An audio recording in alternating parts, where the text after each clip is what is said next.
Hello friends, आज का जो हमारा टॉपिक है वो है स्क्वायर रूट्स। और जैसा कि हमें पता है, वन का स्क्वायर वन होता है, टू का स्क्वायर फोर होता है, थ्री का स्क्वायर नाइन एंड नाइन का स्क्वायर 81। इसी टाइप से और नंबर्स का भी स्क्वायर्स होते हैं। ठीक है, अगर मैं स्क्वायर रूट की बात करूं तो मैं पूछ सकता हूं अंडर रूट ऑफ 81 क्या होता है, दैट इज़ योर नाइन।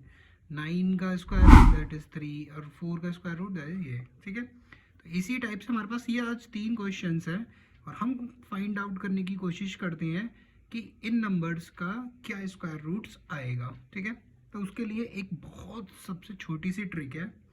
आपको क्या करना पड़ेगा, सबसे पहले तो यूनिट प्लेस ऑब्जर्व करनी पड़ेगी। ठीक है, यूनिट्स प्लेस ऑब्जर्व करिए और ये पता लगाइए कि किस नंबर का स्क्वायर करने पर ये यूनिट प्लेसेस आती हैं। तो हम सबसे पहले एग्जांपल कंसीडर कर रहे हैं इस 5 to 9 को। ठीक है, तो इसमें जो यूनिट प्लेस है वो 9 है। ठीक है, यूनिट प्लेस 9 है। तो मेरे पास में दो नंबर ऐसे हैं जिसका स्क्वायर करने पर ये यूनिट प्लेस 9 मिल सकती है। एक होता है 3 का स्क्वायर और एक होता है हमारा 7 का स्क्वायर करने पर, क्योंकि 7 का स्क्वायर करोगे तो वहाँ से आपको 49 मिलेगा और वहाँ से ये 9 मिल जाएगा और यहाँ से हमें 9 मिलता ही है। ठीक है, तो मेरे पास दो ऐसे नंबर्स हैं जो मुझे यूनिट प्लेस पर 9 दे सकते हैं। तो मेरा ये कंफर्म हो गया कि जो मेरी यूनिट प्लेस पर वैल्यू आएगी, ये जो नंबर जिसका भी स्क्वायर होगा उसके आंसर में आइदर यूनिट प्लेस पर 3 आएगा या यूनिट प्लेस पर 7 आएगा। ठीक है, ये डिसाइड हो गया। ठीक है, अब ये कैसे डिसाइड करें कि आगे क्या नंबर आएगा, तो उसके लिए बहुत सिंपल सी ट्रिक है। आपको याद होना चाहिए 10 का स्क्वायर। ठीक है, फिर उसी टाइप से 20 का स्क्वायर, फिर 30 का स्क्वायर जो कि है हमारा 940 का स्क्वायर जो कि हमारा 1600। ठीक है, ऐसे ही ये सारे स्क्वायर्स आपको याद होने चाहिए टिल 100 तक। ठीक है, और बहुत बेसिक है। ठीक है, ऐसा कुछ इसमें हार्ड नहीं है। ठीक है, चलो अब हमें क्या ऑब्जर्व करना है, हमें ये ऑब्जर्व करना है ये जो नंबर है 5 to 9 किन दो नंबरों के बीच में लाई करेगा। क्या ये 100 और 400 के बीच में आएगा नंबर, तो ऑब्वियस सी बात है नहीं आएगा, क्योंकि ये 400 से तो बड़ा है। क्या ये 900 से भी बड़ा है, नहीं, छोटा है। तो इसका मतलब ये 400 और 900 के बीच में आ गया।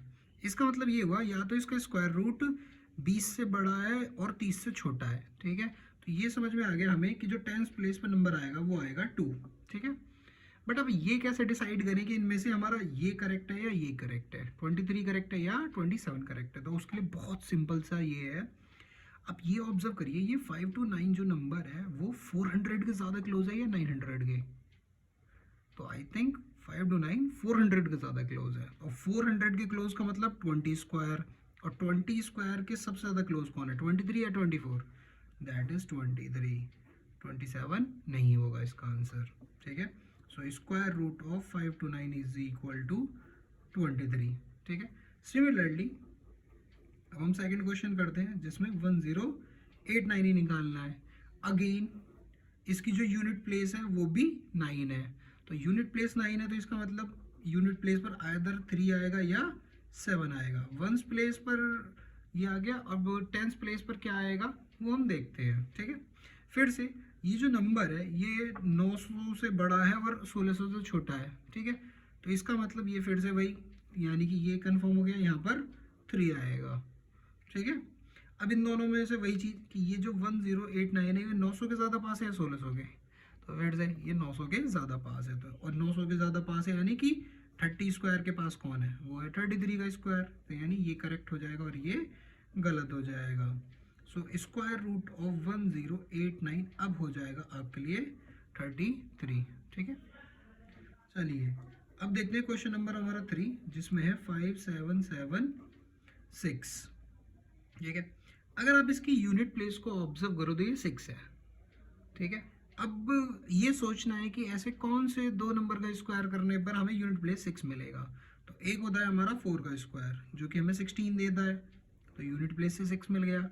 और एक और नंबर है जिसको वो है हमारा 6 का स्क्वायर विच इज़ 36, तो यूनिट प्लेस पर ये भी हमें 6 ही देता है। ठीक है, तो हमारा ये पता चल गया कि हमारा यूनिट प्लेस पे या तो 4 आएगा या 6 आएगा। वो टेंस प्लेस पे क्या आएगा वो हम उसी सिमिलर तरीके से फाइंड आउट करेंगे। ठीक है, फिर यही पता लगाना है ये किन दो नंबरों के बीच में लाई करेगा। तो आपको याद होना चाहिए कि 70 का जो स्क्वायर होता है वो 4900 होता है, एंड जो 80 का स्क्वायर होता है वो 5600 होता, सॉरी ये 64 होता है, ठीक है, ये 64 होता है, ठीक है ना। तो यानी कि ये जो नंबर है ये 5776, ये इन दो नंबरों के बीच में लाई कर जाएगा, तो यानी कि ये हो जाएगा मेरा 7, ठीक है। अब वही चीज़ आती है कि ये किसके ज़्यादा क्लोज है, 70 यानी 4900 के ज़्यादा क्लोज है ये नंबर, या इसके ज़्यादा क्लोज है, ठीक है।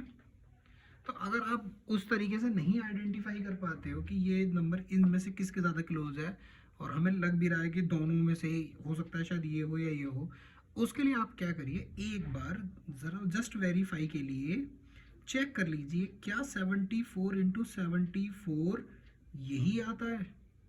अगर ये आता है तो जो कि सही आंसर हो जाएगा, ठीक है, और अगर नहीं आएगा तो वो नहीं होगा, और एक्चुअल में इसकी मल्टीप्लाई करने पर आता है 5476, ठीक है, और इससे मैच नहीं कर रहा, तो यानी कि ये तो हो गया गलत। तो हमारा जो करेक्ट आंसर हो जाएगा वो हो जाएगा ये, सो स्क्वायर रूट ऑफ ये हो जाएगा हमारे लिए 76 का,